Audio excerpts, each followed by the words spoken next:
శుభోదయం పిల్లలు. ఈరోజు నాన్న ఇది 5వ పాఠం నాన్న. ఎన్నో పాఠంలో ఉన్నాం? 4వ తరగతి 3వ పాఠంలో బాల తిమ్మరసు అనే పాఠంలో ఉన్నాం కదా నాన్న. ఆల్రెడీ 4వ పాఠంలో మనము మొదలు పెట్టాము. ఇప్పుడు చూడండి, ఆ సంభాషణ అంటే ఏ సంభాషణ? భటులకు రాజులకు మధ్య జరిగినటువంటి సంభాషణ. భటులకి గురువు గారికి నాన్న. ఎవరికి? భటులకి గురువు గారికి సంభాషణ. అంత ఆసక్తిగా అంటే ఇంట్రెస్ట్గా అన్నమాట. ఆలకిస్తున్న ఒక బాలుడు ఒక్కసారిగా అంటే హఠాత్తుగా అన్నమాట ఒక్కసారిగా లేచి నిలబడ్డాడు. అంటే ఏం చేశాడు నాన్న? ఈ సంభాషణ విన్నటువంటి ఒక బాలుడు హఠాత్తుగా ఒక్కసారిగా లేచి నిలబడ్డాడు. గురువర్య అంటే గురువుగారు అని అర్థం. గురువర్య, ఆ పలక ఇలా ఇవ్వండి. ఒక మారు అంటే ఒక్కసారి అన్నమాట. ఒక మారు అంటే ఏంటమ్మా? ఒక్కసారి చూస్తాను అన్నాడంట. ఏమన్నాడు నాన్న? ఒక మారు ఇలా ఇవ్వండి అని. గురువుగారు చిరాకు పడుతూ, నీకెందుకు రా ఇది? కొమ్ములు తిరిగిన వాళ్ళకి ఇది సాధ్యం కాలేదు. అంటే కొమ్ములు తిరిగిన వాళ్ళకి అంటే నాన్న దాని అర్థం ఏంటంటే పెద్ద పెద్ద మేధాశక్తి కలిగిన వారికి, అనుభవం ఉన్న వారికే ఇది సాధ్యం కాలేదు. ఇక నీకేం తెలుస్తుంది?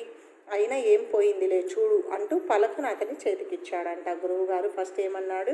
నీకెందుకురా, పెద్ద పెద్ద వాళ్ళకే ఇది అంటే తెలీదు, నీకెందుకు అన్నట్లుగా మాట్లాడారనమాట. అయినా ఏం పోయిందిలే చూడు అంటూ పలకను అతని చేతికిచ్చాడు. పిల్లలంతా కళ్ళార్పకుండా, చూడమ్మా, కళ్ళార్పకుండా ఏం జరుగుతుందో అనే ఆసక్తితో కళ్ళార్పకుండా ఆ బాలుని వైపే చూస్తున్నారంట. ఎవరంట? ఆ గురువు దగ్గర ఉన్నటువంటి పిల్లలందరూ అనమాట. ఏం చేస్తున్నారు నాన్న? కళ్ళార్పకుండా ఆ బాలుని వైపే చూస్తున్నారు నాన్న. ఇప్పుడు చూడండి, మనము 17వ పేజీలోనికి వచ్చాము నాన్న. ఏ పేజీలోకి వచ్చాము? 17వ పేజీలోనికి వచ్చాము. ఆ బాలుడు పలక మీద ఉన్న గీతను పరీక్షగా చూశాడంటే ఎవరు? ఆ బాలుడు. వెంటనే ఒక బలపం తీసుకొని ఆ గీత కింద మరొక పెద్ద గీత గీశాడంట. ఏం చేశాడైనా? వాళ్ళు తెచ్చినటువంటి పలక మీద ఫస్ట్ ఈ పెద్ద గీత ఉంది నాన్న. ఆ బాలుడు ఒక్కసారిగా లేచి తను చూస్తారన్నప్పుడు గురువుగారు ఇచ్చారు కదా పలక, తీసుకొని దాని కింద ఒక చిన్న గీత గీశాడు. ఏం చేశాడమ్మా? చిన్న గీతను గీశాడు. దాన్ని చూపిస్తూ, చూసారా గురువుగారు, గీతను చెరపకుండా పెద్ద గీతను చిన్నదాన్ని చేశాను. నేను గీసిన ఆ పెద్ద గీత ముందు ఇది చిన్నదేగా అన్నాడు ఆ బాలుడు. గురువుగారు శిష్యుడి మేధాశక్తికి, కుశాగ్ర బుద్ధికి, సమయస్ఫూర్తికి ఎంతో సంతోషించాడంట. అంటేనా చూడండి, ఆ బాలుడు ఏమన్నాడు? చూడండి, నేను పెద్ద గీత కింద చిన్న గీత గీశాను. అంటే పెద్ద గీత నేనేం తుడవలేదు కదా, అప్పుడు చిన్న గీతను చేసినట్లే కదా అని అన్నప్పుడు గురువు గారు శిష్యుడి మేధాశక్తికి, తెలివైనటువంటి ఆలోచనకు అనమాట, మేధాశక్తికి, కుశాగ్ర బుద్ధి ఏంటిది నాన్న? కుశాగ్ర బుద్ధి అనమాట. కుశాగ్ర బుద్ధి, తర్వాత సమయస్ఫూర్తి అంటే సమయానికి, అదే సమయంలో ఆ సమయానికి తగినటువంటి తెలివి అనమాట. సమయస్ఫూర్తికి ఎంతో సంతోషించాడు. రాజభటులు ఆ బాల మేధావిని గుర్రం మీద కూర్చుండబెట్టుకొని సగౌరవంగా రాజ్యసభకు తీసుకెళ్లారనమాట. చూడండి పిల్లలు, ఏం చేశాడు ఈ చిన్న బాలుడు? పెద్ద పెద్ద మేధావులకే అంటే అనుభవం ఉన్న వారికి తెలియనటువంటి ఈ పరీక్షలో బాలుడు ఎంతో కుశాగ్ర బుద్ధితో ఏం చేశాడు నాన్న?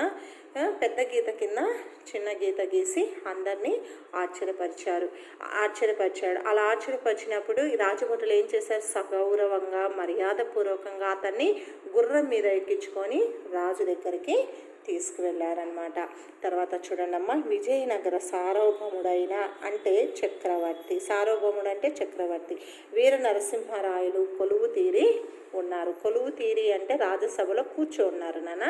రాజభటులు ఆ బాలుని ప్రభువుకు చూపించి, ప్రభువు అన్నా కూడా నాన్న రాజే అన్నమాట, చూపించి, మహారాజా తమరు పెట్టిన పరీక్షలో నెగ్గినవాడు ఈ బాలుడే. నెగ్గినవాడు అంటే నాన్న గెలిచినవాడు అనమాట. ఆ పరీక్షలో గెలిచినవాడు ఈ బాలుడే అని పలుకను అందించారనమాట. చూడండి పిల్లలు, సార్వభౌముడు అంటే చక్రవర్తిమా. ఎవరు? సార్వభౌముడు అంటే చక్రవర్తి అనమాట. ఊరూర తిరిగినటువంటి వీళ్ళకి పరీక్షలు ఎవరు గెలిచారు? ఈ చిన్న బాలుడు ఎంతో మేధాశక్తితోటి, సరైనటువంటి సమయస్ఫూర్తితోటి అతను చేసినటువంటి పని అందరినీ ఆశ్చర్యపరిచింది. కాబట్టి నాన్న ఈ 5వ పాఠంలో చెప్పబడినటువంటి ఈ తర్వాత గీయబడినటువంటి గీత పదాలను గీత గీసినటువంటి పదాలను మీరు ఒకసారి లెర్న్ చేయండి అమ్మా.